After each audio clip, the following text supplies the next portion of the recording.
இன்றைக்கி நம்ம பார்க்க போகிறது மீன் குழம்பு. 1/2 கிலோ மீன், 3 வெங்காயம் சின்ன சின்னதாக கட் பண்ணி வச்சுருக்கேன். அப்புறம் கருவேப்பிலை, பச்சை மிளகாய், பூண்டு, 3 ஸ்பூன் மிளகாய்த்தூள், வீட்டில் அரைச்ச ஃப்ரெஷ்ஷான மிளகாய்த்தூள், தக்காளி 3 கட் பண்ணி வச்சுருக்கேன் புதுசாக. எலுமிச்சை பழ அளவுக்கு புளி எடுத்து கரைச்சி வச்சுங்க, அதோட கரைசல் இது. அப்புறம் இது கருவடகம் வீட்டில் ரெடி பண்ணது. இது நம்ம எப்படி பண்ணுறதுன்ட்டு அடுத்த வீடியோவில் நம்ம பார்க்கலாம். வாங்க இப்போ நம்ம மீன் குழம்பு வைக்கிறதுக்கு போயிடலாம்.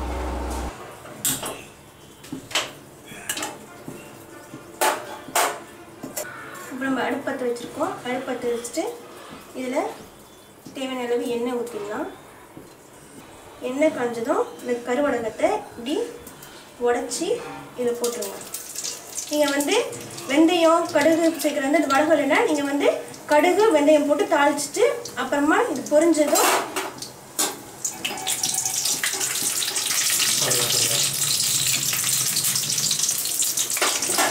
அப்புறமா நம்ம இந்த நசுக்கி வச்சுருக்கிற பூண்டை ரசிக்கிறோம். அப்புறம் பச்சை மிளகாய் 1 கட் பண்ணி வச்சுருக்கேன்.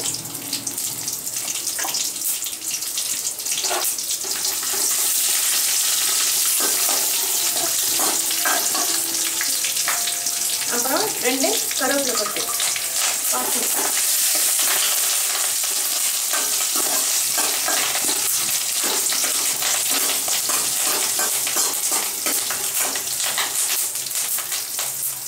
இந்த மாதிரி பொடிசாக கட் பண்ணி வச்சுக்கிற வெங்காயம்,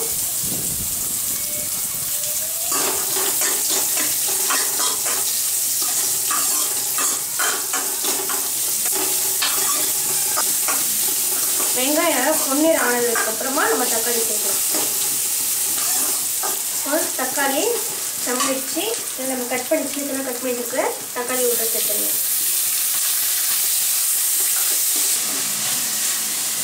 இது நல்லா வதங்கட்டும். கொஞ்சம் நம்ம இதை மூடி வச்சுக்கலாம். நல்லா வதங்கினதுக்கப்புறம் நம்ம மற்ற பொருட்கள்லாம் சேர்க்கலாம். இது கொஞ்சம் அப்பப்போ இடையில எடுத்து கிளி விட்டுங்க, இல்லைன்னா அடி பிடிச்சிரும்.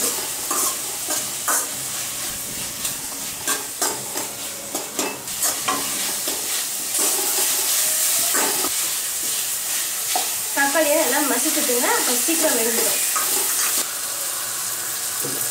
நான் இப்போ கல் உப்பு கொஞ்சம் சேர்க்குறேன், சீக்கிரமாக வதங்கிறதுக்கு. கல் உப்பு போட்டுங்க, அப்புறம் உங்களுக்கு நல்லா டேஸ்ட்டு கொடுக்கும்.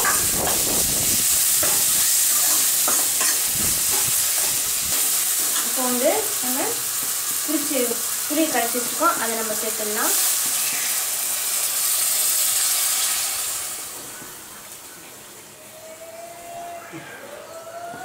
புளி கரைசல் ஊற்றினதுக்கப்புறமா தேவையான அளவு தண்ணி ஊற்றிடுங்க.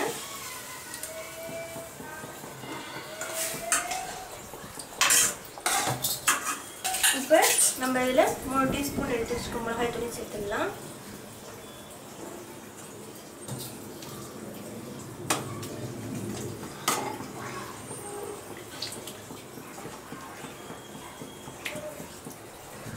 அப்புறமா 1/2 டீஸ்பூன் மஞ்சள் தூள், தண்ணி ஊற்றிக்கலாம்.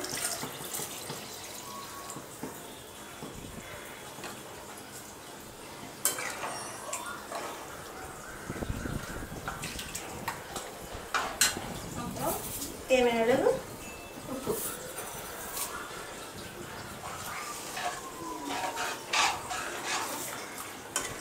இதை நம்ம பொங்கி வச்சிடலாம். மிளகாத்தூள் வாசனை போகிற வரைக்கும் இது நல்லா கொதிக்கட்டும். அப்புறமா நம்ம கடைசியாக மீன் சேர்க்கலாம். இப்போ குழம்பு நல்லா கொதி வந்துடுச்சு. மிளகாத்தூள் வாடை போயிடுச்சு, பார்க்கலாம். இப்போது குழம்பு மிளகாத்தூள் வாடை போயிடுச்சு. இப்போ நம்ம மீன் சேர்த்துடலாம். ஒரு பீஸாக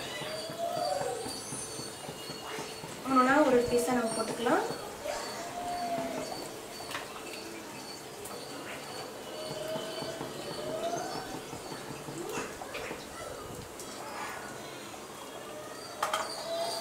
போட்டு லைட்டாக ஒரு கிண்டு விட்டுடலாம்.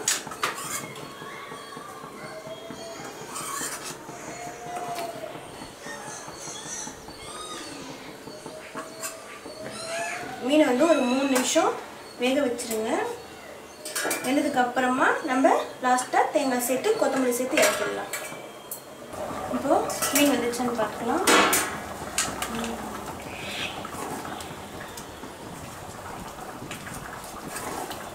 உங்களுக்கு திக்காக வேணும்னா நல்லா கொதிக்க விட்டுட்டு அப்புறமா லாஸ்ட்டாக நீங்கள் தேங்காய் பேஸ்ட்டை நீங்கள் இதில் விட்டுக்கலாம்.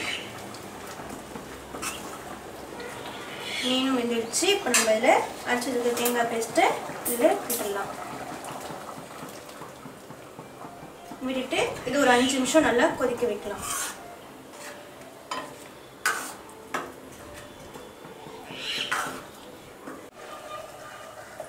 இப்போ குழம்பு நல்லா சுண்டி வந்துடுச்சு.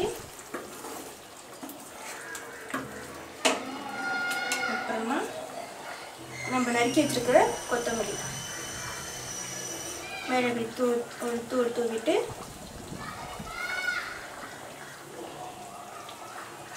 லைட்டாக ஒரு கிண்டிட்டு அடுப்பை ஆஃப் பண்ண வேண்டியதான். நம்ம மீன் குழம்பு ரெடி ஆயிடுச்சு. இப்போ மீன் குழம்பு பார்த்திங்கன்னா ரொம்ப டேஸ்ட்டாக வந்திருக்கு. டேஸ்ட்டாக வந்ததுக்கு காரணம் நாங்கள் போட்ட அந்த கருவடகம் தான். இந்த கருவடகம் எப்படி செய்யறதுன்ட்டு நான் அடுத்த எபிசோடில் உங்களுக்கு நான் சொல்கிறேன்.